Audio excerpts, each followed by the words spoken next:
Hi, welcome back to my YouTube channel. നമ്മളെല്ലാവർക്കും, അതായത് വലിയവർക്കായാലും ചെറിയ കുട്ടികൾക്കായാലും ഒക്കെ ചിക്കൻ ഐറ്റംസ്, ചിക്കൻ എന്ത് കാട്ടിയാലും ഭയങ്കര ഇഷ്ടമായിരിക്കും അല്ലേ? അപ്പോൾ ഇന്ന് ഞാൻ കുട്ടികൾക്കും വലിയവർക്കൊക്കെ ഇഷ്ടപ്പെടുന്ന ഒരു അടിപൊളി റെസിപ്പി ആയിട്ടാണ് ഞാൻ വന്നിരിക്കുന്നത്. എങ്ങനെ ഉണ്ടാക്കാൻ നോക്കിയാലോ? ഒരു പാൻ അടുപ്പത്ത് വെക്കാം. അതിലേക്ക് കുറച്ച് വെളിച്ചെണ്ണ ഒഴിച്ച് കൊടുക്കാം. വെളിച്ചെണ്ണ ഒന്ന് നന്നായി ചൂടായതിന് ശേഷം അതിലേക്ക് മീഡിയം വലുപ്പത്തിലുള്ള 2 ഉള്ളി, ഒരു തക്കാളി, 3 പച്ചമുളക്, ഇഞ്ചി വെളുത്തുള്ളി ചതച്ചത്, ഈ വെജിറ്റബിൾസ് എല്ലാം കൂടി ഇതായി പാനിലേക്ക് ഇട്ട് കൊടുത്തിട്ട് ഇതൊന്ന് വഴറ്റിയെടുക്കാം. വഴറ്റിയെടുക്കാന്ന് പറഞ്ഞാൽ ഒരുപാട് അങ്ങോട്ട് വഴന്ന് വരേണ്ട ആവശ്യമില്ല. ഏകദേശം ഇതിൻ്റെ പച്ചമണമൊക്കെ ഒന്ന് മാറുന്നത് വരെ ഒന്ന് നന്നായിട്ട് ഇതൊന്ന് ഇളക്കിയെടുക്കാം.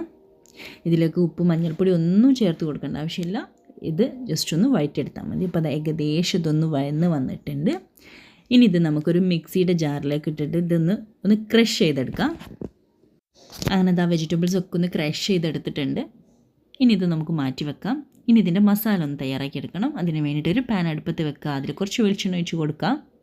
വെളിച്ചെണ്ണ നന്നായി ചൂടായി വരട്ടെ. അപ്പോഴേക്കും 1 ടീസ്പൂൺ മുളക് പൊടി, 1 ടീസ്പൂൺ മല്ലിപ്പൊടി, 1/2 ടീസ്പൂൺ മഞ്ഞൾപ്പൊടി, 1/2 ടീസ്പൂൺ ഗരം മസാല, 1/2 ടീസ്പൂൺ പെരിഞ്ജീരകം പൊടിച്ചത്, ഇതെല്ലാം കൂടി ഈ ചൂടായ വെളിച്ചെണ്ണയിലേക്ക് ഇട്ട് കൊടുക്കാം.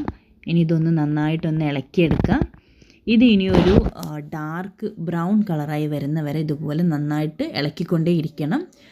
പ്രത്യേകം ശ്രദ്ധിക്കേണ്ടത് ലോ ഫ്ലെയിമിലിട്ടിട്ട് വേണം ഇത് ഒന്ന് ഇളക്കിയെടുക്കാൻ. ഇപ്പോൾ അത് ഏകദേശം ഒരു ഡാർക്ക് ബ്രൗൺ കളറായി വന്നിട്ടുണ്ട്. ഇനി ഇതിലേക്ക് നമ്മൾ നേരത്തെ ക്രഷ് ചെയ്ത് വെച്ച വെജിറ്റബിൾസ് ഇട്ട് കൊടുക്കാം. 3/4 കിലോ ചിക്കൻ എടുത്തിട്ടുണ്ട്. അത് നന്നായി കഴുകി വൃത്തിയാക്കിയിട്ട് ഇത് ഇതിലേക്ക് ഇട്ട് കൊടുക്കുന്നുണ്ട്. ആവശ്യത്തിന് ഉപ്പും കുറച്ച് കറിവേപ്പില ഇട്ട് ഇതൊന്ന് അടച്ച് വെച്ച് വേവിച്ചെടുക്കണം. ഇതിലേക്ക് ഇനി വെള്ളമൊന്നും ചേർത്ത് കൊടുക്കേണ്ട ആവശ്യമില്ല. ലോ ഫ്ലെയിമിൽ ഇട്ട് കഴിഞ്ഞാൽ ചിക്കനിൽ നിന്ന് തന്നെ നന്നായിട്ട് വെള്ളം ഇറങ്ങും. ആ വെള്ളത്തിൽ കിടന്നിട്ട് അത് നന്നായിട്ട് വെന്ത് വരും. ചിക്കൻ ഇതാ നന്നായിട്ട് വറ്റി വന്നിട്ടുണ്ട്.